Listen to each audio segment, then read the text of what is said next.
friends. For today's STEMbrarian Saturday, we're going to be asking the question, how does aerodynamics affect paper airplanes? So what is aerodynamics? So aerodynamics, according to NASA, is basically how things move through the air. For example, an airplane. Now there are 4 factors that affect aerodynamics. Lift is a force that pushes an object up. Weight is a gravitational pull. Drag is a force that pushes against an object and slows it down. And thrust is a force that propels an object forward.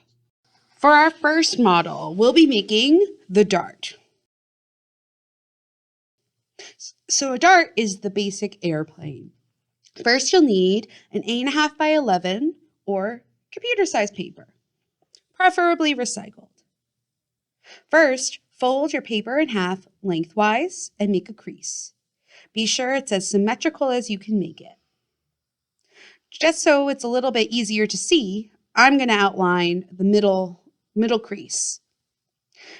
Next, you're going to fold down the top 2 corners so they meet at the center line. Make sure you leave a little bit of a gap between them. Otherwise, it'll be difficult to fold the paper again. Now, we're going to turn our airplane horizontally, and we're going to fold one edge towards the center line. And again, be sure not to fold it right onto the center line. You want to make sure there's a little bit of a gap, as you'll soon have to fold the paper again lengthwise.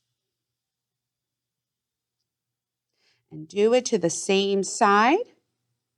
Make sure each crease is as symmetrical as possible. Now, fold your paper airplane in half along the middle crease. You want to fold it so that the 2 wings are touching. Make sure all the edges are perfectly lined up.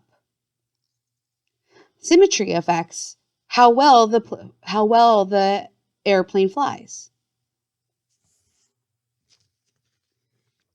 Now we're going to fold down one side, making the fold parallel with the bottom of the plane and about halfway up the back or the tail. Do the same to the other side. Again, make sure the wings are as symmetrical as you can make it. Lastly, fold up the back corners. These will push the air upwards as the plane flies, and that will nudge the tail down and the nose, and voila! You have your dart plane. Now let's move on to our next plane, the glider. Now this one is a bit tricky, so take your time. Start by carefully folding a piece of paper in half lengthwise. Make a crease with a fingernail or ruler, and then unfold the paper again. Just to make things a little easier, I'm going to draw a black line down the center. Fold both edges so that each corner of what will be the front touches the center line. You want to make sure the crease goes from the front of the plane all the way to the back.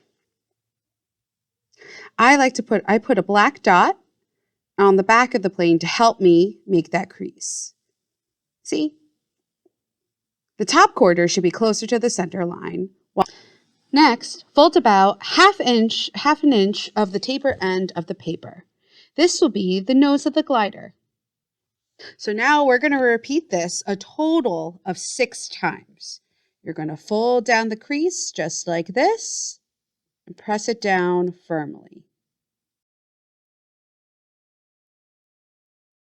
Now carefully fold the plane in half, making it as symmetrical as you can. Crease that fold well, especially around the bulky nose of the plane. You can use a ruler to help you. Now, we're going to open up our plane, and we're going to fold down one side from about 3/4 from that middle line. 3/4 of an inch is about the width of your thumb. I'm going to make a little mark on my airplane just so it's easier to see where I'm folding. Now, right where that line is, I'm going to fold down one side. Take a look closely. If you hold the paper airplane with the bottom side up, it should look like a little V, just like this. It kind of looks like a lightning bolt. Do the same thing on the other side. One way to make it easier, to make sure that they're symmetrical, is pinching the middle part of the paper airplane, make a dent, and then firmly pressing down, making sure both of the wing corners are together.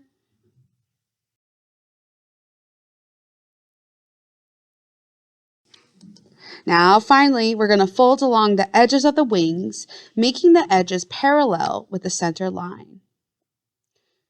You're going to crease them, and then lift them up. We want these new creases to stand up vertically. And there you have it, our glider. So now let's move on to our final and last paper airplane, the Hoopster. For the Hoopster, you're going to need 2 straws, an index card, a piece of paper that's 8.5 by 11. First, take one of your straws and carefully cut 2 short slits in one of the straw's ends. They don't have to be long. Then you're going to slide the other straw end into the slits. Next, you're going to put a little bit of tape around the middle just to make sure everything sticks together. Next, you're going to cut 1 strip of paper from an index card, roughly 1 inch, and another strip of paper lengthwise from a regular piece of paper. Now, tape the 2 strips to your straws.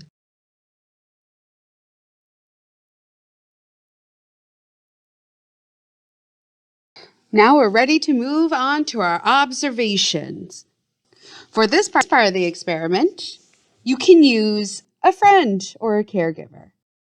I've enlisted the help of Mr. Art, Ms. Melissa, and Ms. Carolina. Have you and your friend take turns throwing the dart and observing. When your friend throws the dart, notice how fast it's going, what trajectory. Does the plane fly straight? Does it veer to the left, to the right? Does it nosedive? Throw the airplane a couple times to get an idea of how it moves. Then take turns observing how the glider and the Hoopster move. Observe how each airplane moves through the air. Let's see how aerodynamics affected each airplane. The speediest airplane of the bunch was the Dart. Why is that? Well, the air is able to pass around its streamlined shape very easily without exerting much drag, allowing it to go the fastest. We found the glider is able to stay the longest in the air because its wings have a larger surface area, allowing it to go underneath the plane and provide more lift to the airplane. As for the hoops are very interesting. The air passes through the hoops as it goes under and over the object. Because the air moves faster over the object and slower under the hoops, this creates a low pressure zone above the Hoopster, and it lifts it into the air. This allows for a smoother, straighter flight plan. Thank you so much for joining us today. I gotta fly, friends, but I will see you next week for the STEMbrarians. See you later.